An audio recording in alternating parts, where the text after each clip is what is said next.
My name is Reese. I will be interviewing my grandpa, Dale Walther, about the 1964 Great Alaskan Earthquake. He grew up in Alaska and was living there when the earthquake struck.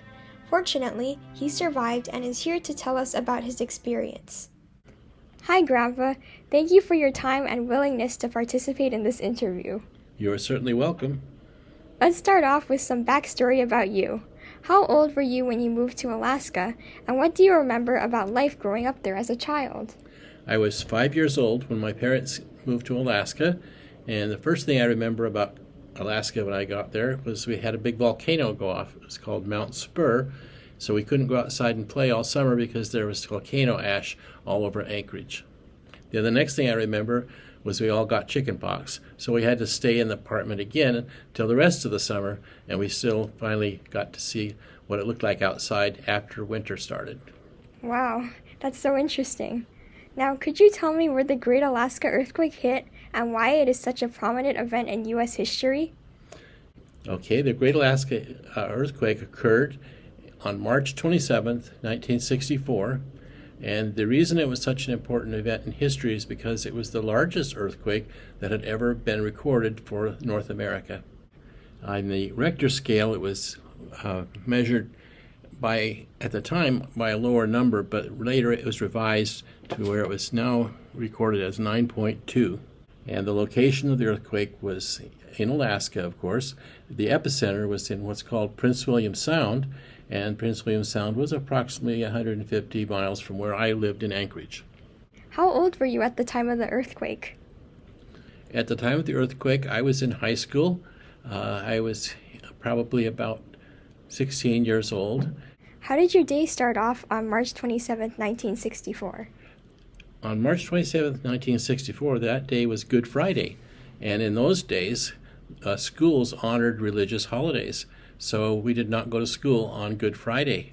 And that was probably a blessing because many students probably would have been killed if they'd stayed in some of the schools that were very severely damaged in the earthquake.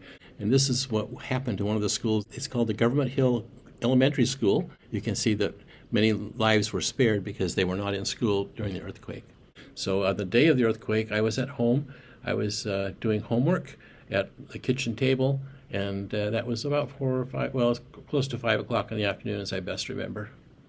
Wow, that's fortunate. Where were you when the earthquake hit? I was sitting at a kitchen table, and right behind me was a hutch cabinet with a lot of china dishes.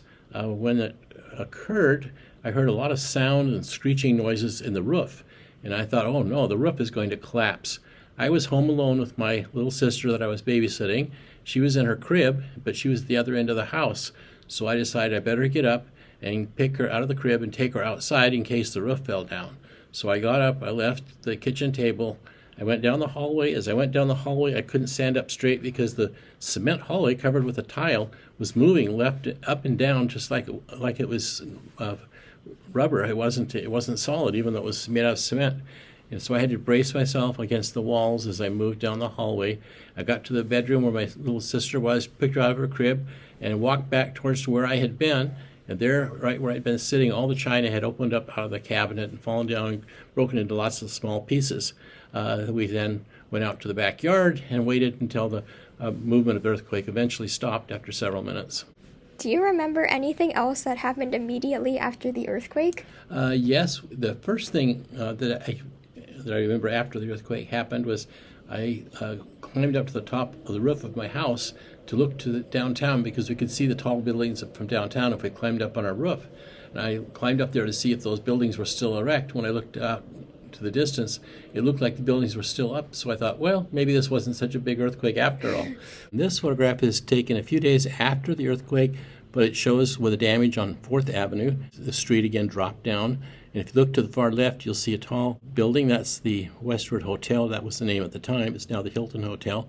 However, that's one of the buildings I looked at when I climbed up on the roof of my house, and I saw it still standing, so I thought, oh, maybe there wasn't so much damage after all. But you can see there was quite a bit of damage, and in fact, inside that hotel, they had a lot of damage. They had to redo and reconstruct a lot of the upper floors.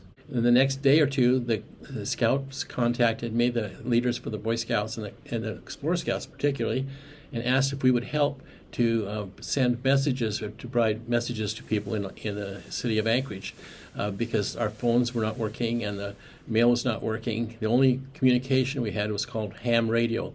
That's individuals who would have their own individual way of broadcasting back and forth. So these messages would come in by ham radio, and then they had to be delivered to the businesses.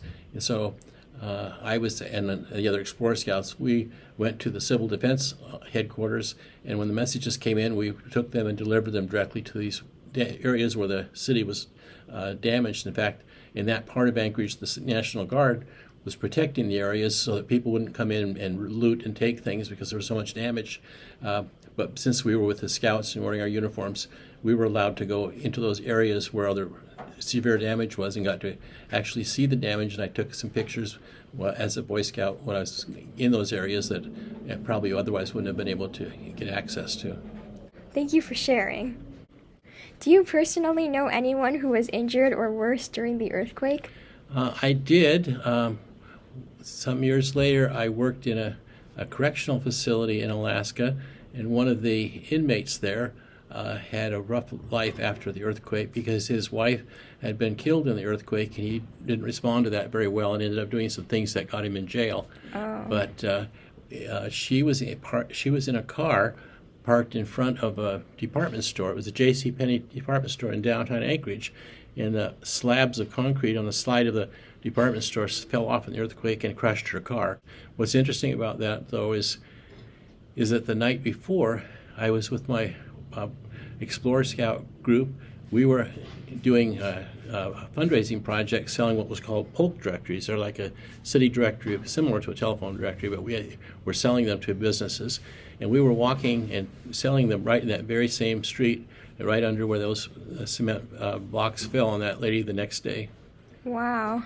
So adding on to this, what types of damage was caused to your surroundings by the earthquake? Well, in my immediate surroundings, most of the damage was things like books falling off the shelves, and there were some cracks in the floor. It had snowed that day. Remember, this is Alaska, even though it was in March, late March. And so that day of the earthquake, my brothers and sisters and I had built some snow forts and snowmen in the backyard, and those all fell over in the earthquake. How long did it take to rebuild your community after the destruction?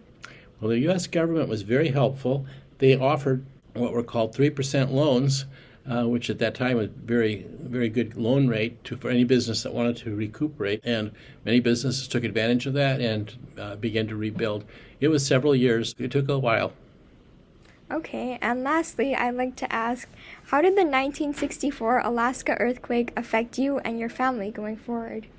Well, it had a lot of different effects on us. I think one of the ways it affected me is it caused me to look at things a little bit differently because I had a different experience I would never have otherwise had. So I think I appreciated more some of the things that I might not have appreciated when I realized that we had gone through such an experience and survived it and been able to continue on with our lives.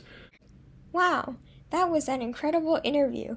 I didn't realize how massive and destructive the 1964 Great Alaskan Earthquake was and the impact it had on the state of Alaska, even hundreds of miles away from the epicenter.